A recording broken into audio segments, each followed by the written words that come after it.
मेवाड़ पिछले कुछ दिनों से सुलग रहा है। कानून के इकबाल पर कभी सवाल उठते हैं तो कभी ये तस्वीरें सामने आती है जहां खुलेआम हथियारों की नुमाइश की जाती है। ये हाल ही की तस्वीरें हैं अरावली की शांत वादियों के बीच झाड़ोल का सैलाना इलाका पिछले 3 दिनों तक बारूद के ढेर पर बैठा रहा। एक दोहरा हत्याकांड और उसके बाद उपजा आदिवासियों का वो उबाल जिसने खाकी को भी बैकफुट पर धकेल दिया। 3 दिनों तक पुलिस और प्रशासन मान मनोहार करती रही। हालात इतने गंभीर हुए कि 6 थानों का जाब्ता और पुलिस लाइन की अतिरिक्त टोलियां तैनात रही, तब कहीं जाकर पोस्टमार्टम मुमकिन हो सका। यह हाल तब है जब सरकार दावा करती है कि कानून व्यवस्था सही है, लेकिन इस पूरे घटनाक्रम में उस भयावह हकीकत से पर्दा उठा दिया जो आज़ादी के 75 साल बाद भी उदयपुर के इन आदिवासी अंचलों में कानून के इकबाल पर तमाचा मारती है। जो तस्वीरें सामने आई वो किसी हिंदी फिल्म का सीन नहीं, लेकिन सच है।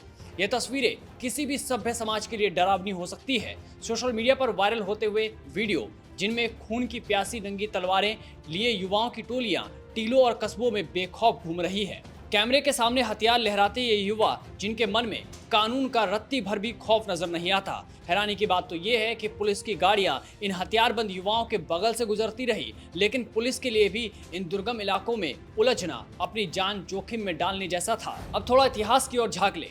इतिहास गवाह है कि जब कोटरा में मांडवा में कुख्यात डकैत रनिया को पकड़ने पुलिस गई थी तो उन पर गोलियां, पत्थर और लठ बरसाए गए थे। पुलिस ने फिर 150 से अधिक पुलिसकर्मियों की एक सेना बनाकर रनिया गैंग को निस्तेनाबूद किया। वो तस्वीरें बेहद भयावह थी जब पुलिस वालों को अस्पताल ले जाया जा रहा था। बीते 2 सालों में कुछ खास नहीं बदला। इस बार भी बागपुरा थाने का घेराव किया गया, तलवारें निकाली गई, बीच सड़क पर हथियारों की नुमाइश भी की गई। अब इस सुलगते उदयपुर की कमान संभालने आ रही है नई एसपी अमृता दुहान, जिन्हें लेडी सिंघम के नाम से भी जाना जाता है।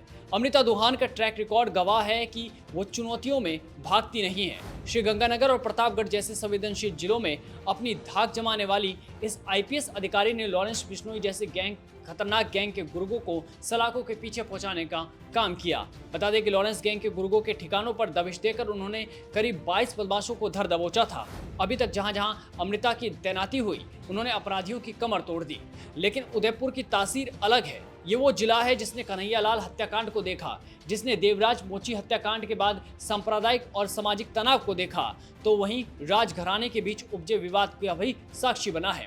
अब ऐसे में सवाल ये है कि क्या गैंगस्टरों से लोहा लेने वाली अमृता दुहान उदयपुर के इन दुर्गम आदिवासी इलाकों में फैले कबीलाई न्याय पद्धति और हथियारों के खुले प्रदर्शन पर लगाम लगा पाएंगी?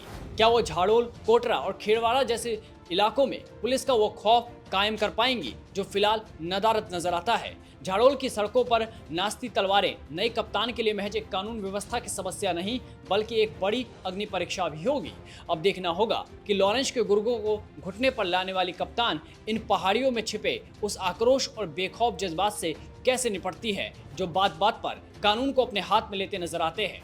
वैसे डॉक्टर अमृता दुहान की बात करें तो डॉक्टर अमृता दुहान उदयपुर जिले की पहली महिला एसपी होंगी।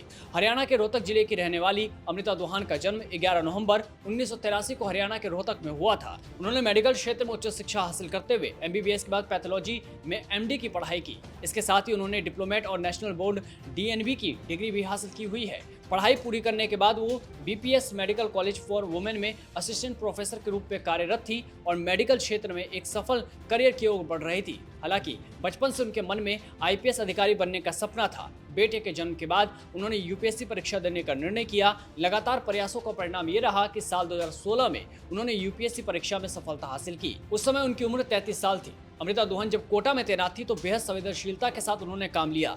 ऐसे में सवाल ये कि क्या उदयपुर और खासतौर पर आदिवासी इलाकों में इसी संवेदनशीलता के साथ काम करेंगी या फिर लॉरेंस वाली नीति अपनाते हुए तेज तर्रार अंदाज में अपराधियों पर लगाम कसेंगी? नई आईएसपी के सामने चुनौती ये भी है कि यहाँ गैंग वॉर नहीं होती, लेकिन जब 2 गांव का सामना होता है तो गैंग वॉर में कभी भी तब्दील हो जाता है। देखना होगा कि लेडी सिंघम के आने के बाद उदयपुर में क्या फिर से कानून का इकबाल कायम हो पाएगा।